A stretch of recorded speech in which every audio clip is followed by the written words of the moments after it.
Hello guys, welcome to my channel. Today fix the problem for another installation is already is processing. This is a problem, then step by step follow it to solve this problem. Okay, then go to the first step for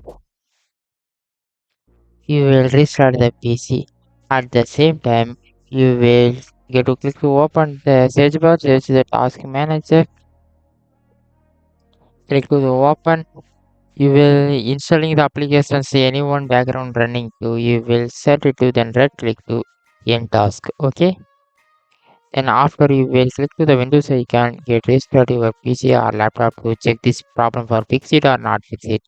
Not fix it, you will come to the next step.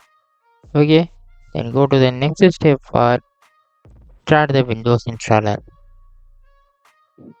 Get click to the search bar, search the services, then click to enter. You will scroll down to see the Windows installer, then right click to properties. See the service status for it is the stop to you will click to start. Then start to click to apply, click to OK.